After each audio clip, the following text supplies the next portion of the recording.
Poets Prize contest. My name is Susan Nguyen. I'm the senior editor of HFR, which is a semi-annual international literary journal based at Arizona State University. And I'm super excited to be here tonight with you all.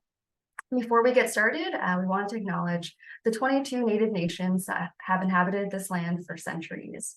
ASU's 4 campuses are located in the Salt River Valley on ancestral territories of Indigenous peoples, including the Akakam, Akatham, Pima, and Kipash Maricopa Indian communities, whose care and keeping of these lands allows us to be here today. We know that a land acknowledgement without action is not sufficient, and are making efforts toward equitable practices, most immediately by the creation of this contest, which we hope to host again in future years.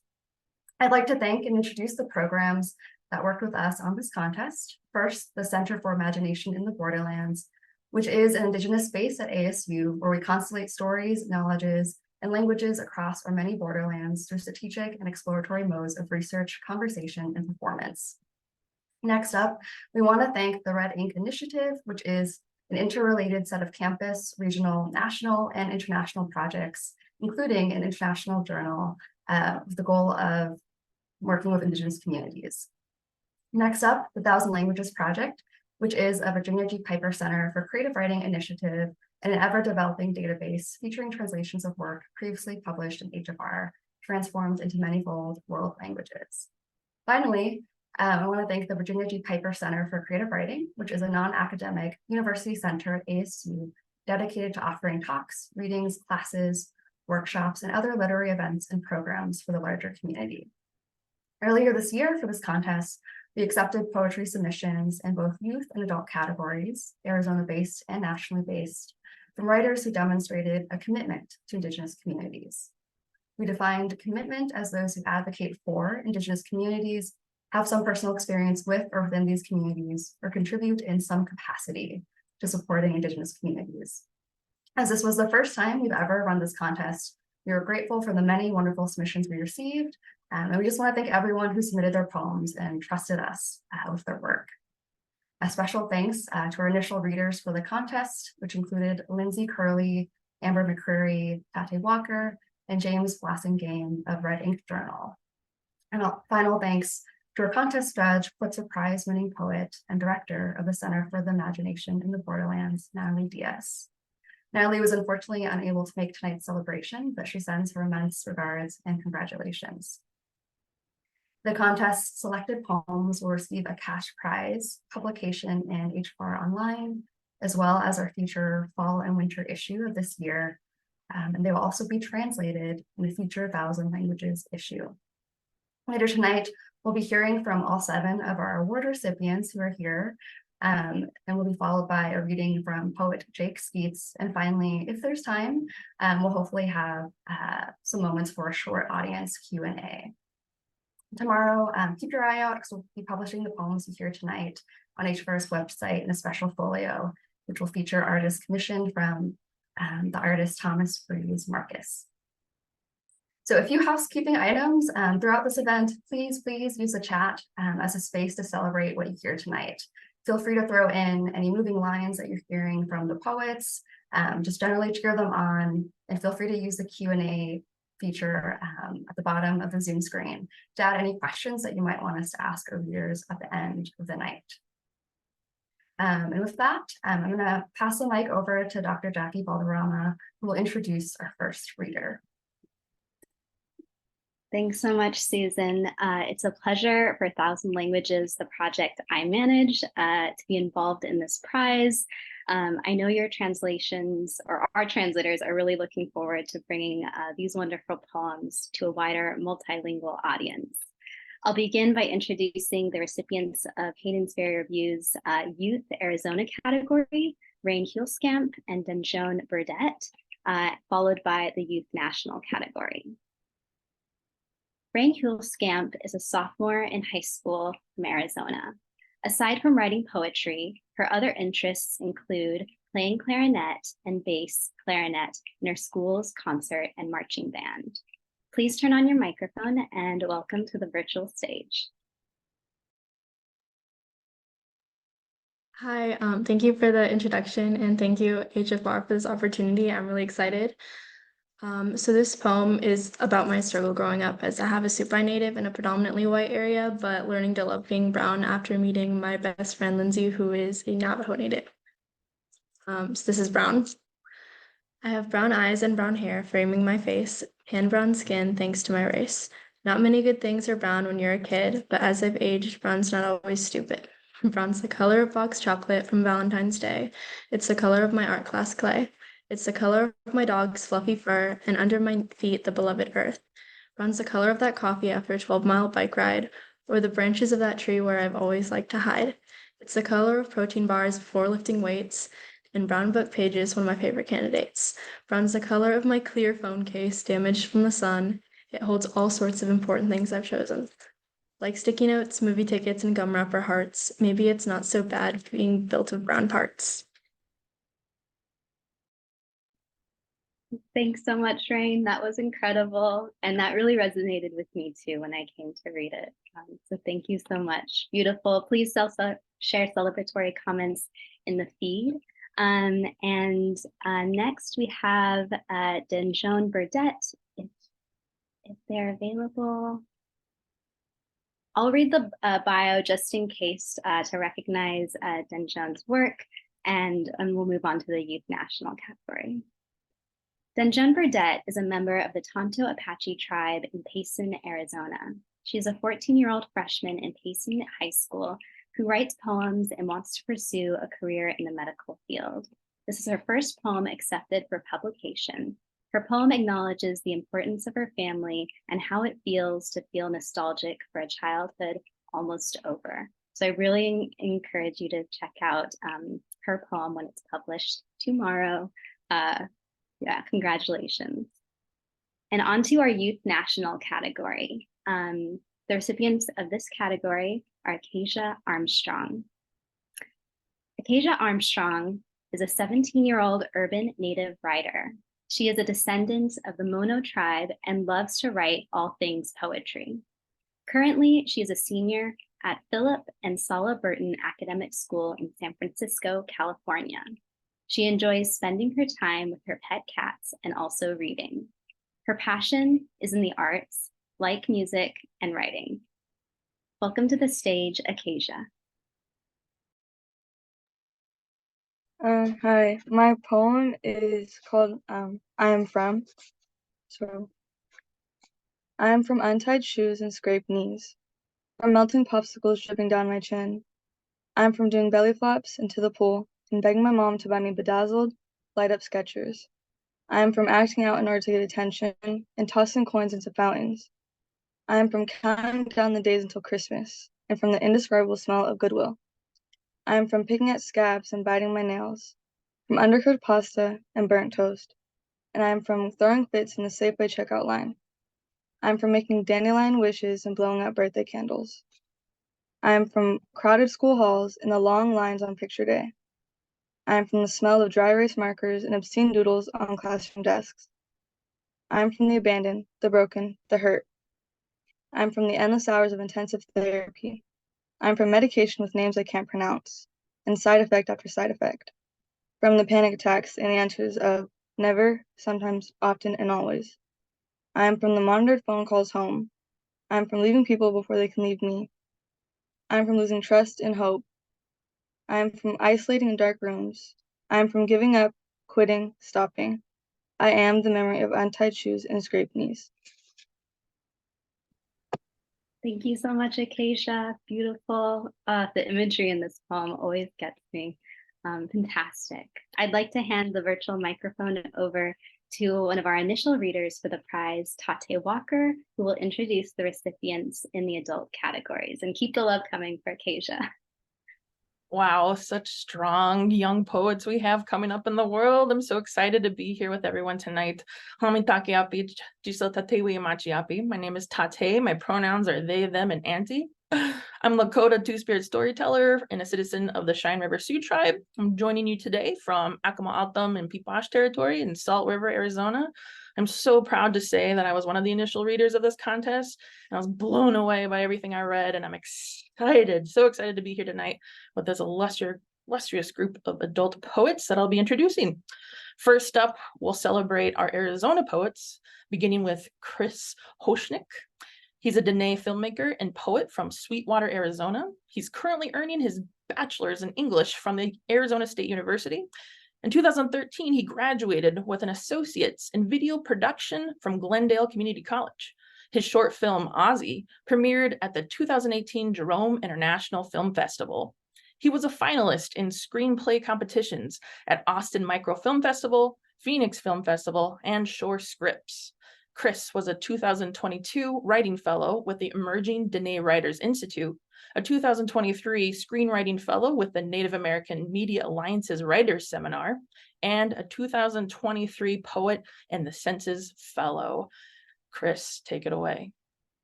Awesome. Thank you guys so much, HFR team, Susan, Jackie, and Tate. So my piece is titled Land is a Body is a Religion. I heavily inspired by Layli Long Soldier's 38. All right, so here we go. Land is a body is a religion. The mother throws the umbilical cord from the body to the east on sovereignty, but in the west, the body is feral. The remains larger than 10 US states. It is a domestic dependent nation under Supreme Court or Indian reservation, interchangeable, where citizenship is taxed. Private property does not exist here. It is saddled by the US federal government, only to be barebacked by the tribal government. Navajos live in rented homes by Navajo housing authorities or in mobile homes on public land. Banks do not give loans to build homes on public land. Therefore, Jackson leaves do not fall into place. And divisions of social services said, apply for government housing. And the executive office of the president blessed the land with 49% unemployment rates, but the body must be enrolled in the firmament of Office of Vital Records and Identification. And the cabinet and their divisions call the firmament average household income of $8,000. The division of community said, work within the nation, and Prosperity Now said, behold, with a 36% poverty rate. But spring bloom, COVID-19, and 1/3 of households lack water. In-laws, country club, and Colt 45 drown the body until the body is found dead 500 or 500 feet from the lease of the body. The ownership of the body will then return to the US federal government in rigor mortis, where the body is a dog rolling in the grass with a stump in the belly. And this theology, like number, sounds like namas, meaning rolling around. The R is sometimes referred to as canine letter or dog letter, where my grandmother's land is unowned, has no lineage to wealth. One cannot be built to pass on to my child's child's child, whose umbilical cord will likely rest in incinerators with all the other unwanted body parts. A similar location James Baldwin did not want to be integrated into. This is called a burning house. The concept, we, a nation of Chroma people, is confined to a home not recoverable. To remind you, this is a house built and made to be flammable, or as stated verbatim in NHA's mission, sustainable quality homes. This is an accidental note, an elegy without words, a sympathy gift made to light my great-grandchildren on fire. All right, thank you so much. Wopilatanka, Chris, thank you so much. What a powerful piece. I know I can relate to that feeling of just rolling around unwanted by a burning house. And it's just, I still have chills. Thank you. Next up, we'll have our second Arizona poet, Ramona Moni Gutierrez. Ramona is Opata, Tohono O'odham, Mescalero Apache, and Chican India. She is a self-taught poet and has engaged with families in the poetry of birth experiences and time after birth for 30+ years. Ramona's poetry education began with her family, as her paternal grandmother would recite poetry and her father would read aloud all kinds of literature to her sisters and cousins. Ramona began writing poetry 6 years ago as a means of remembrance, honoring, and self-love. Ramona says the poem she's being honored for tonight is a reminder of where she comes from, the place with no borders. Her poem was written in a place with no cell phones, TV, or radio, just mountains, cows, and birds. How lovely is that? And was inspired by bird songs running in the transitions from youth to adulthood. Moni, let's hear it. My poem is called La Huella del Venado, or Deer Tracks. If I was a boy becoming a man, a morning star, hoo-hoo, would break off a piece of a rainbow and make a path for me to run like an eagle. Budge, por aquí, por allá, por aquí, por allá. I would come forth running, bearing a cloud on my head. Guxiatic, Guxiatic. I would cry for a vision. I would pray for the jud to open and flower. I would run to the mountain. I see cranes, las gruas, el sonido del mar en mi pecho, the taste of salt in my mouth. I would run to the mountain, cantando mis canciones a la luna y las estrellas. I would run to the mountain. I would run to the mountain para sostenarme. I would run to the mountain para sostenarme. Thank you. Snap, snap, Wopliatonka, Mavasape. Thank you so much, Moni. I loved reading this initially, and I could feel and see every part of this poem. It just engages every sense, and I'm so here for that. Next, we'll celebrate our 2 national adult poets, beginning with Kimberly Blazer. Kimberly is a former Wisconsin Poet Laureate and founding director of INAPO, Indigenous Nations Poets. Go Google that, you won't regret it. She's a writer, photographer, and scholar, and the author of 5 poetry collections, including Copper Yearning, Apprenticed to Justice, and Resiste en Danton, Ikwe Nini, Dancing Resistance. Oh gosh, I hope I did that right, sorry. Blazer edited Traces in Blood, Bone and Stone, Contemporary Ojibwe Poetry, and her photographs, pictopoems, and ekphrastic pieces, say that 5 times, have appeared in exhibits such as Visualizing Sovereignty and No More Stolen Sisters. An Anishinaabe activist and environmentalist, Blazer is an enrolled member of White Earth Nation and grew up on the reservation. She's a professor emerita at UW Milwaukee, as we say with Alice Cooper territory, a 2024 Mackey Chair in Creative Writing at Beloit College, and an MFA faculty member for Institute of American Indian Arts in Santa Fe. Blazer's accolades also include a Lifetime Achievement Award from the Native American Writers. I need a drink. Okay. She got a Lifetime Achievement Award from the Native Writers Circle of the Americas, and her book, Ancient Light, is forthcoming from the University of Arizona Press in 2024. Let's get a pre-sale link up in the chat if we can. Just kidding. I'm so excited. Thank you, Kim. Take it away. Miigwech, for that very lovely introduction. And I just want to say how delighted I am to be here with the rest of the poets. And I want to express my gratitude to Hayden's Ferry Review, and also Center for Borderlands Imagination and the How Many Languages Project. So the poem that I'm going to read is When Her Body is a Battleground. And the one thing that I want to tell you is that the last line in the poem is from a song that was written by women who were incarcerated in Kingston, Ontario. When her body is a battleground, 1.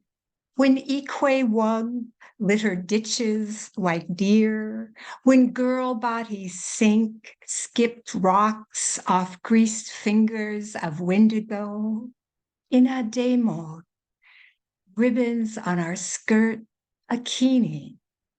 2. Soon funeral casserole becomes habit. macaroni, corn, hamburger fix in cold basements. Church bakers worry 3 eggs in a cake is extravagant, unnecessary as salt on a tomato, as 2 choruses of goodbye. Her fistful of grave dirt cocked like a gun. No one can waltz around death in the end. 3. When her body is a vermilion stranger, a heaving pot, target of gaze, when her body is a battleground. 4. Make of your voice a search party. We soothsayers know predator eyes become rivers, smooth words a weapon of maji manidok. Only a wide open trunk means no body. 5. She learns how survivors speak of their captors.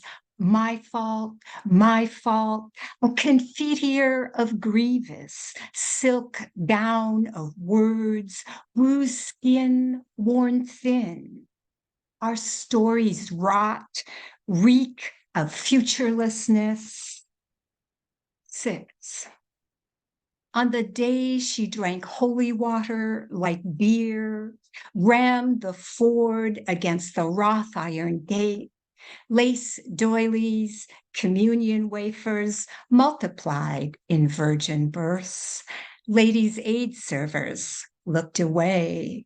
Oh, Saint Nishki, patron of the red landless, in death, is faith an answer or a question?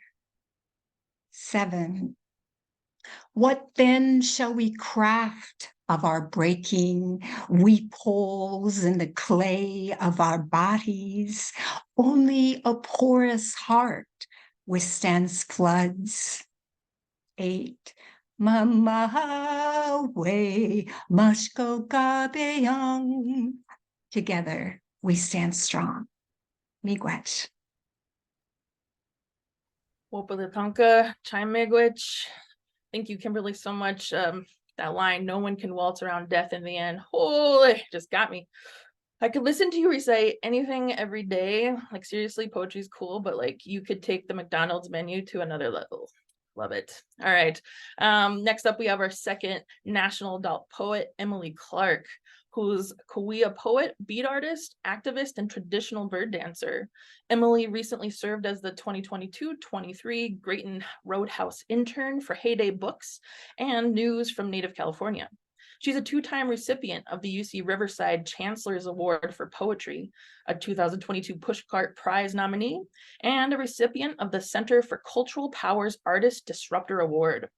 In her free time, because I'm sure she has a lot of that, just kidding, Emily runs her small business, Kauai Woman Creations, and co-edits her literary journal, Rejected Lit Mag. You can find more of Emily's work at kauaiwoman.com or follow her on Instagram at kauaiwoman. Emily, please. Thank you so much for that introduction, and thank you to everybody who's here listening to this reading and to all the poets who read before me. Really wonderful work. So the title of my poem is I Saw My Life Without You, and it was beautiful, and it's written after the film Everything Everywhere All at Once.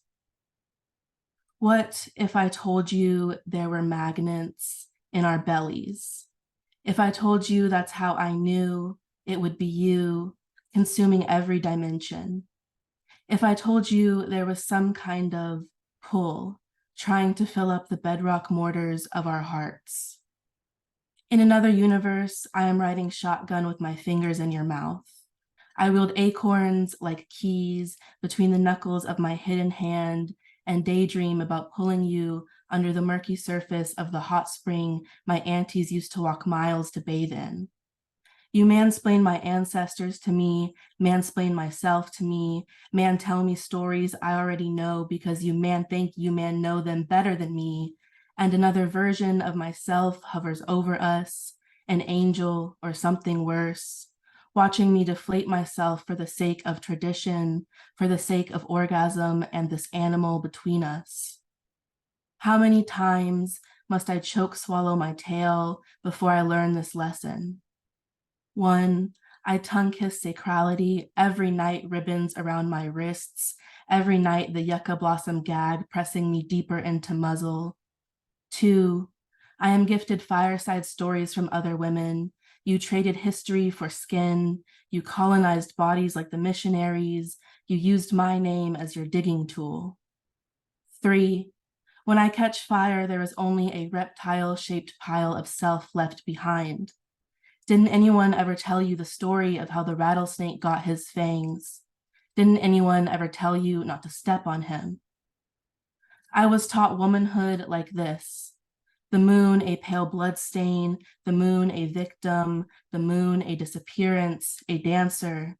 I was taught love like this. My grandfather drunk on a ladder, shotgun in hand, trying to shoot the moon. My sister cocoons me in agave fibers and begs for something prettier to crawl out, begs for time travel, for the fingerprints on my neck to transform into a map. But all I can give is this mourning dove. All I can give are mist gray feathers and the mesquite branch in its beak. Have I lost this game? There hasn't been more than one stick at my knees since June. As if in a time warp, Roadrunner's smashed breast on the freeway opens to release bloomed poppies, the smell of home. So I return to the fields, scrapes from slipping under the barbed wire reminding me of all the things that came before you. Still, I cup my hand to drink from the day as I once did the hose. These longings too will become extra teeth in my mouth. Thank you.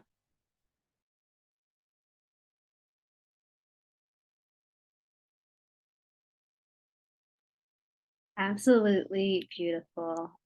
Such a moving piece and such complicated feelings that so beautifully communicated too. Thank you, Emily.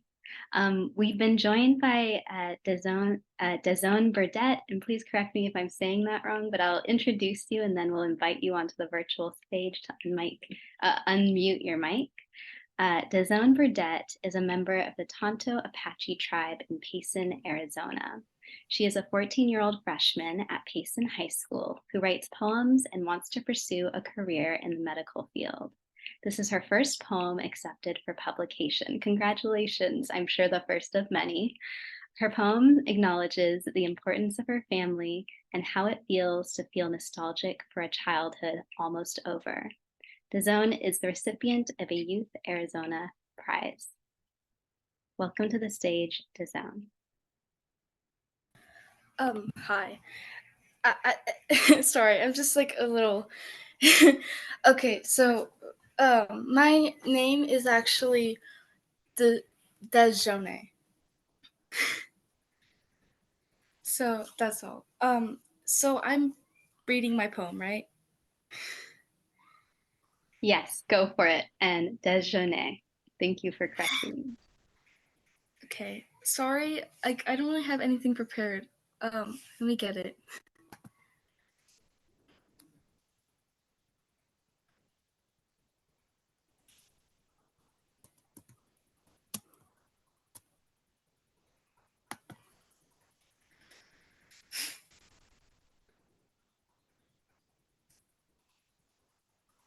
Okay, I have it. Everyone is crying. Everything is meaningless. Now that you're gone, I wish I could still say have a nice day. It is the memory of Winters Burdette, who taught me to be brave and to be sarcastic. When he and my mom used to swing me up and down at the park, he would always dryly say, I have a deep regard for you too, when I said I love you. Dejone is my name. It means to be beautiful.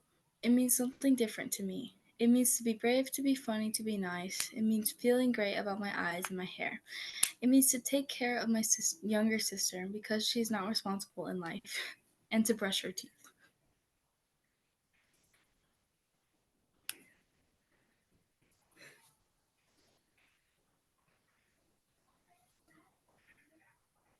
Thank you so much. What a beautiful reading, and I really appreciate that all the recipients could be here tonight. So wonderful to be in community with you. We'll conclude the readings with our special guest, Jake Skeets, which we're thrilled that he could be with us to celebrate the recipients of this prize on such short notice. Jake Skeets is the author of Eyes Bottle Dark with a Mouthful of Flowers, winner of the National Poetry Series, Kate Tufts Discovery Award, American Book Award, and Whiting Award. He is from the Navajo Nation and teaches at the University of Oklahoma. Welcome to the virtual stage, Jake. Thank you, Jackie, for the introduction. Welcome, everyone. Again, my name is Jake. Sinajini Nishle, Tkobaha Bashichin, Tkachini Dashiche do Torikojan Dashinella. I'm Dene from a small town called Vanderwagen, New Mexico. But I currently live in, I live between two places. So Norman, Oklahoma, where I teach, but I'm also a writer in residence at the University of Mississippi. So I'm also living in Oxford, Mississippi as well. But I want to first share just some notes that I wrote down really briefly to sort of express sort of like how happy I am to be here. And I also wanted to share my appreciation for everyone here and extend so much gratitude and thanks to Thousand Language Projects, Center for Imagination in the Borderlands, Red Ink Journal, the Piper Center and Hayden Fair Review for putting on this beautiful contest.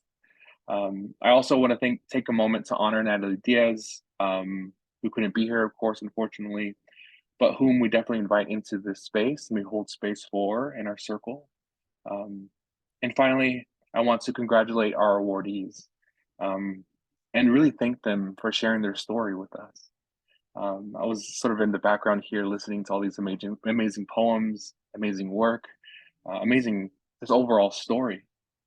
Story like brown skin, story like naming where we are from, story like land, like body, like religion, story like a run to the mountain, story like two horses of goodbye, story like aunties walking to hot springs, and story like a beautiful name.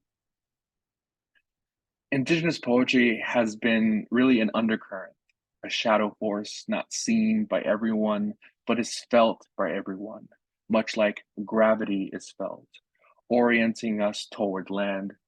A US-American poetry, a global poetry, is not possible, after all, without Indigenous voice. Our voices make up the air, the very water that travels from sky to river to sea and back again, a monsoon storm, an ice lake, the way light hits our bedroom windows. Our voices are poetry, so therefore we are poetry. And based on what I hear from the youth poets tonight, poetry will survive and continue on for generations upon generations, and will be the guiding light we need as we navigate this next world. So again, thank you, poets, for being here, and congratulations again. And I just want to basically conclude the reading. I don't know how I'm going to follow up all these amazing work, but I'll try my best to fill in the shoes and fill in this space with some poetry to sort of close us out, and then we get to some questions. So I'm going to read first a poem that has no title and is not untitled. It's just a poem without a title. I carry sound. On the range, the sun holds its head low. I carry wind. There's nothing but sand there. I carry morning. The door crickets sprawls in field song. I carry light, but just a bend of it, an echo around a face.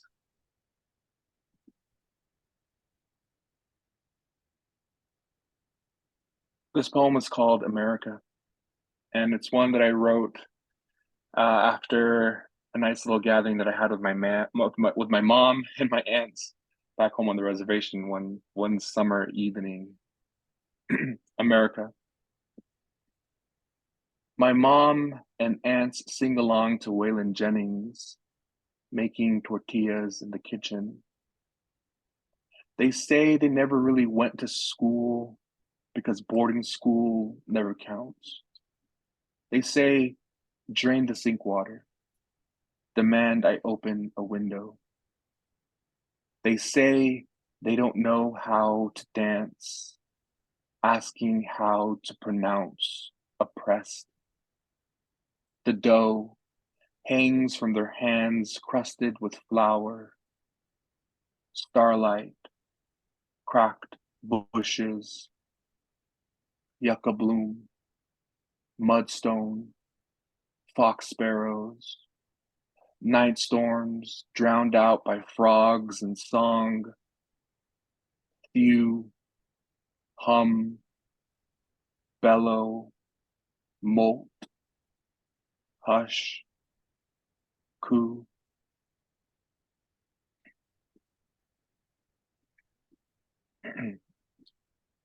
And this poem here is titled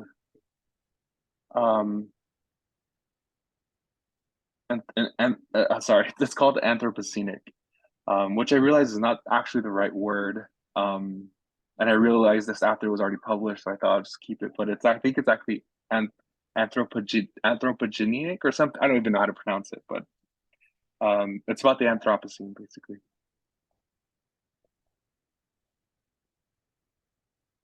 When the nearest light is miles away yet, and adorned on the night is a lightning bug, as in jarred cactus plants, an open book without commas.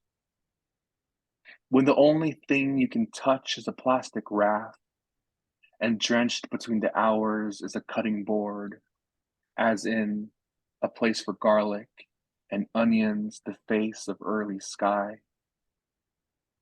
When waters break into tar sands, and to one long tune, acacia trees dance some, as in alder, as in reach, anything is worth the rain. When above, more and more narrow miracles, and answers set to stone by a single hand, as in a chorus of them, any shadow still means light. And I'll end with this poem here. But again, thank you all for sharing your work with us. Thank you, the audience, for being here. And thank you for the organizers for making the student space so welcoming, so grateful. Yeah, truly honored to be here. So this last poem is called He Said My Name. He said my name is really a kiln, a hall of groundwater, because mouths open into hot vapor. He said my name is actually a riverbed. He said to make of my name a choking of cracked ice. He said to say my name is old water in a ditch. He said to make of my name a peach tree on fire, a palm of pollen. He said my name is really an aquifer, an aster field, an orchestra of damp tarps in a sheep corral, a downed pole in Rock Springs. He said my name is as tall as a smokestack. He said my name tends to cause a draft, to be a touch of tequila. He said my name is Reed, heavy blue mornings in June. He said to make of my name wildfire smoke. He said my name is a rumor, the low beams of a pickup. He said my name is really a sermon of locusts, boulder rust in a river gorge. He said to make of my name a desert garden. He said my name is the one pink evening when you whisper your name to the moon and it whispers back a monsoon. Yeah, thank you so much. Thank you so much, Jake, and for sharing this space to honor these awardees, these poets. We do have time for a Q&A with the recipients and the poets. Please share your congrats again in the chat. And if you'd like to ask a question, there is a Q&A button at the base of your screen, so you can click that and enter it. Don't use the chat because we might not be able to catch it as it slides up the feed. But I will sort of ask maybe first if anyone within the group has a question they'd like to ask one another, and if not, I have a question to start us off.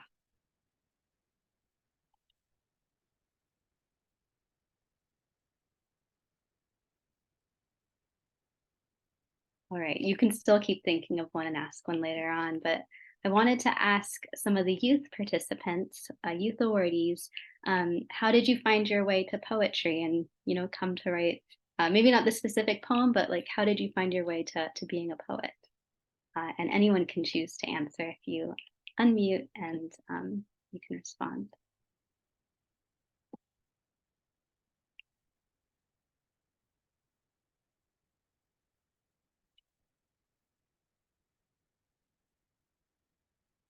I know it's a little nervous making. I'm curious if it was like a class or a poem you read or just something you do for yourself. Growing up, I was one to keep a journal. I think that's how I found my way to writing poems eventually in high school and college. But yeah, would any youth awardees like to respond? Yeah, I like growing up, I love to write a lot, even though like my teachers said that, you know, I could work on a lot of things. Like I wasn't, you know, that good at like structuring things. And yeah, then I just kind of turned to poetry recently, maybe like 2 years ago, and I kind of just took off from there, and I really like gained like a love for poetry and writing, and it helps me like express myself. And yeah. Wonderful. Thanks so much, Acacia. If anyone else would like to respond, I'll be quiet a little bit. So hi. So I always really liked writing, but I liked drawing more. But I was really inspired by my mom. She's always been writing like my entire life. She's been writing poems, and I think that just really inspired me to start writing. I initially started writing like 7th grade.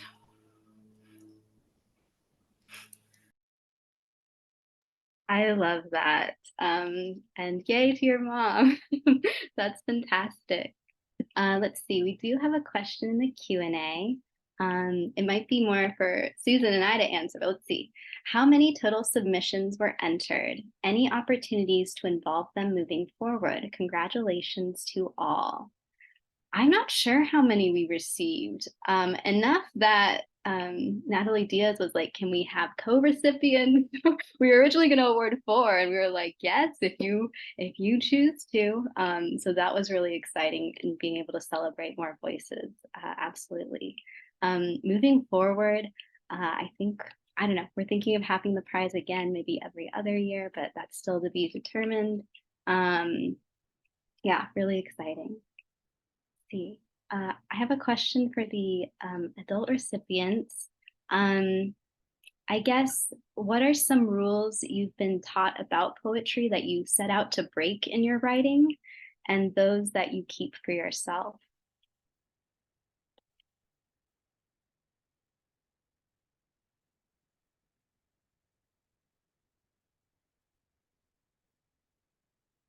This is to anyone who would like to answer. And you're also welcome to ask a question of each other. I think write every day. That's the rule that I have.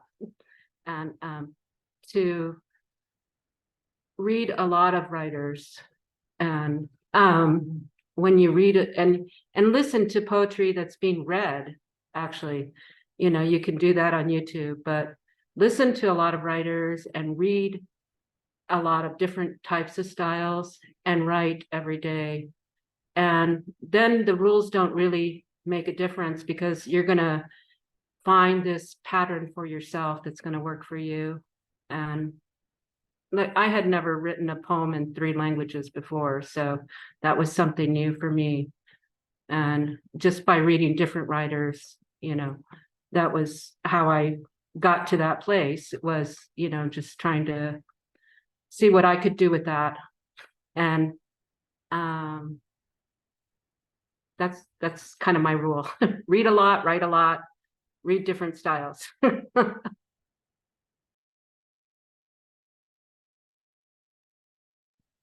I love that.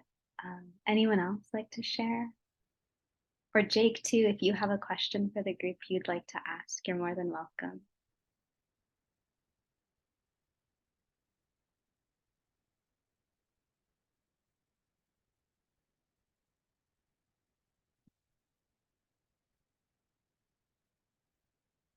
This is a question for everyone.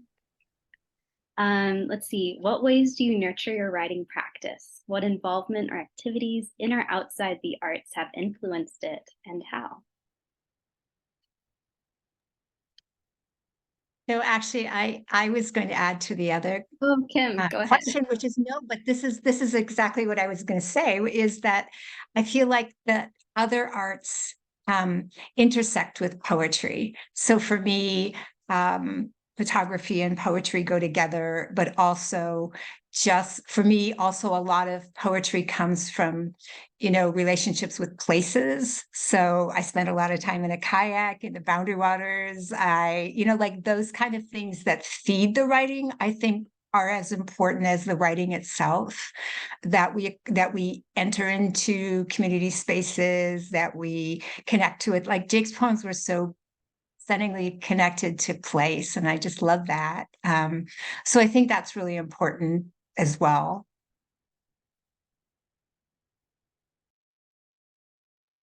Thanks so much, Kim. And Susan, feel free to cut me off whenever whenever we need to wrap up. Yeah, anyone else want to respond to either sort of some practices you keep for yourself as a writer or the ways you nurture your practice?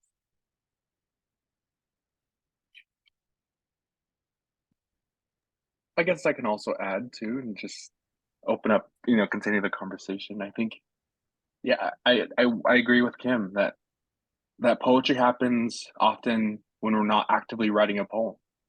Poetry happens when you're, you know, on your commute to work, or you're sitting down watching television, or you're talking with a friend or a family member. That's when, for me, poetry tends to happen. And what's nurtured my writing practice thus far has been being able to make space for the world around me and not being so situated and positioned with my laptop screen, right? And not being so obsessive about my work and really letting it flow as organically as possible. And I think being able to widen my field of vision and my worldview has been so helpful in honing in my relationship to things like place and language, that then of course impacts how I write and how the poems come. And it's really freeing just to sort of let it all go and just, you know, be human for a moment and just, you know, live and see what happens. So that'd be my advice to all the writers here as well. Just, it's great that you're writing poetry, right? That's a great step, and just continue that journey, and remember that poetry is not a manufacturing factory, right? It's not a production, it's a experience. And whatever you bring to the table, a reader like us will be there for you to go along on that journey. We have a question in the chat asking, let's see, I'm going to combine 2 questions. So one question for Jake and Chris related to publication. Have you published your work, and where can they find it?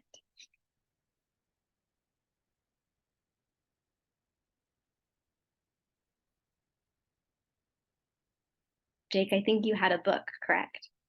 Well, can you Oh yeah, repeat I'm the sorry. I title? was trying to figure Oh, out how to unmute myself. I lost that little button. But yes, I have a book out. It's called Eyes Bottled Dark with a Mouthful of Flowers. It's available through Milkweed Books. Yeah, so that's my first book. I'm actively working on actually, and pretty much finished with my second poetry collection. So it should be, I don't know when it's going to be coming out. I'm just not doing anything really with it. I'm just waiting for the time to feel right. But yeah, I do have a book out. very exciting. And Chris, have you published any work was one of the questions. I have the book on the table, still on the table in my heart. So I don't have anything published right now. This would be the official first. Well, congrats. That's really exciting. And what an honor for Hayden's Fair Review, I think, to be the first publication for a few of you, which is really cool. We have another question. What advice do you all have for aspiring writers who don't have a background in it?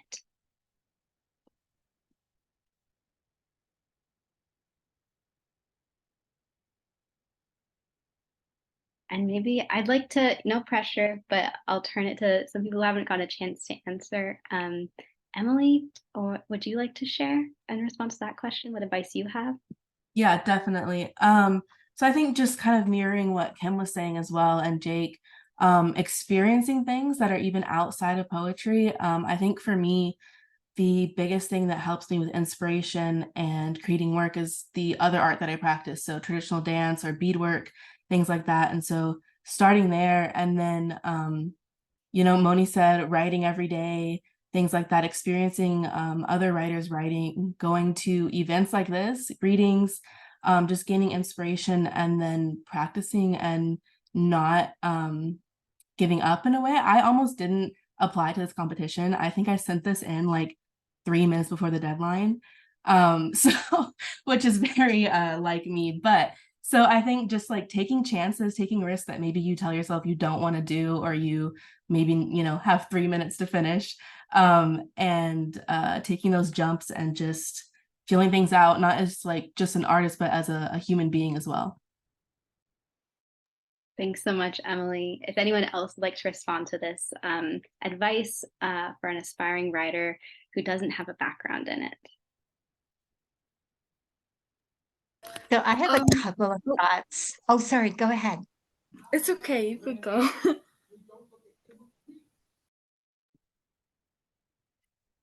Denjone, the floor is yours. Welcome to the stage.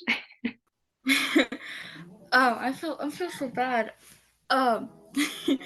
So I feel like my advice would be to like try to experience more to get more inspiration. That's kind of what I did.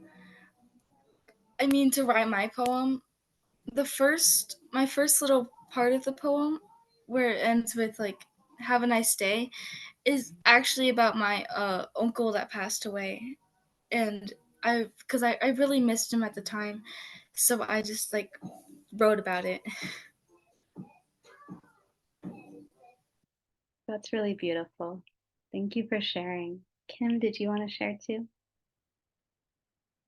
I was just going to say that, kind of building off of what Emily said, that it's also, like fun to stretch yourself by writing with other people. So if you feel like you can't kind of get going, it's fun to write collaborative poetry, or if you read something, you can write in response to that. I mean, I feel like there's no end to what we can do. And a lot of times it helps just to hang out with other artists, writers, people who are doing creative work. And I think that is sort of just like fodder for what we end up doing ourselves. So yeah. I think I have time for one more mini question. There's a question for Emily on if you have work published out and where people can find it. Yeah, so I don't have a book. I have a website that has like a few publications on it, which is kawiawoman.com, but I can put the link in the chat. And then that's pretty much where you can find most of my stuff. Thanks so much, Emily. I will turn it back over to Susan to close us out for the evening, but what a pleasure it's been for me to be here. And thank you so much for sharing this space with us, and to all our audience members too. Susan, back to you. Thank you so much, Jackie. And wow, thank you everyone, all the poets for reading tonight and sharing their work, and your generosity and just responding to all the questions, talking about your writing process and inspiration. Maybe just a moment, everyone can express their awe, wonder, and gratitude in the chat one last time. I've been seeing the chat just like scroll by so fast tonight. Everyone's kind of, I think, wonder and awe. So I just want to share again that the recording of this event will be live on the site tomorrow, as well as all the poems that we heard tonight. So please check out our website, which I'll link in the chat. And we do have a few upcoming events later this fall, a lot in October. So I'm just going to drop a link to sign up for a newsletter if you're interested. That's how you can kind of stay in touch with us and find out more about what we're doing. And as Jackie shared earlier, we're hoping to have this contest again in the future, and find other ways to support Indigenous writers. So thank you all, the audience, for attending. And thank you again to all of our readers, introducers, for participating and just helping make tonight so wonderful and successful. Thank you, and have a good rest of your night.